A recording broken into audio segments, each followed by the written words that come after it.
Hi everyone! May papakita ako guys. Ito yung puno ng ito yung tawag ng puno ito, no? Rhubarb. Ito yung itong dahon niya guys. Pwede yan gawing pudding. Yan, yun nag-start pa lang yan. Nag-start lang magtubo guys. Yan. Ito ang itsura ng rhubarb. Pwede yan pwede yan gawing pudding. Ito yung nila. Yan. Pero hindi pa ito ba? Kasa-start pa lang. Ito, marami din dito. Yan ang puno. Kung makita kayo ng crumble. Crumble rhubarb. Rhubarb crumble ba yun? Masarap yan. Rhubarb crumble. Lutuin lang sa oven. Tapos lagyan. Minsan lagyan mo ng lagyan ng ice cream. O kaya lagyan ng anong tawag nito? Custard. Masarap din yan sa custard. Yan. Meron pa dyan. So, masarap ito guys. Ang mother-in-law ko nito, masarap siya magluto niyan.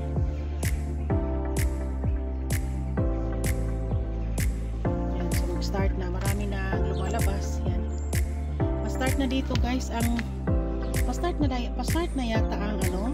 yata ang spring. Kasi marami ng mga bulaklak na malabas.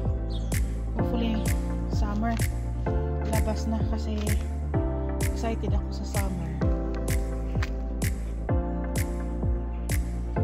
Ito apple tree guys. Nag-start na siyang lumalabas sa mga niya, mga buds ba to? Nag-start na to guys. Ito yung masarap din to lutuin. Apple crumble. Masarap din yan. Nag-start na yung mga nila. Yan, nag-start na. Pag mag-summer na guys, ang hitsura nila is mawawala ang leaves. Yung iba, steady ang leaves. Pero ito, talaga ang mga leaves. Malaglag. So, yan. Ngayon na, springtime na, nag-start na ang lumalabas. Sumisibol na sila.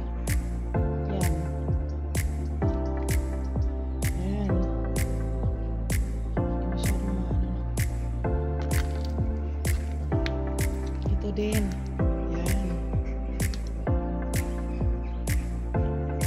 Pa-start lang ng ganon. Hindi mo mabantayan. Ano na talaga yan. Marami na talaga. Ito guys ay rosemary leaves. Ganda ng amoy guys. Kung magluto ka ng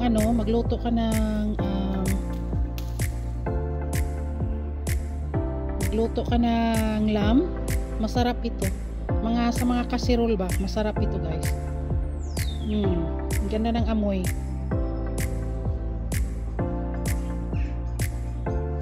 Nakamidyas pa ako guys kasi ang dito, lamig pa din. Yan. Yan ang rosemary. Hindi pa masyadong maganda ang puno dahil pa-start pa lang. Sa summertime, ganda na tingnan yan. Talagang lumalabo na.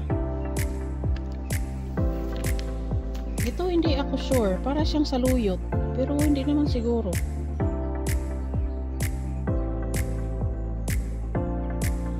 Hindi ko alam kung saluyot ba yan. Parang saluyot ang dahon, no?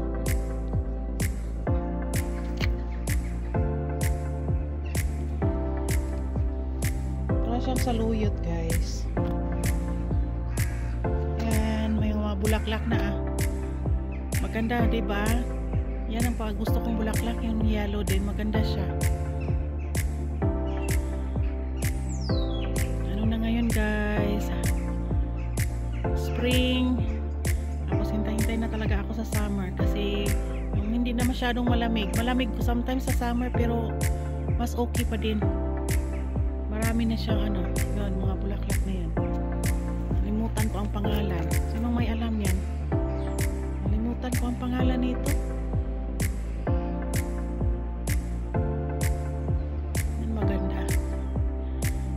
dito di guys. Walang araw. Wala talagang araw today. Ito lang guys, ni-share ko lang sa inyo. Thank you so much everyone. Ingat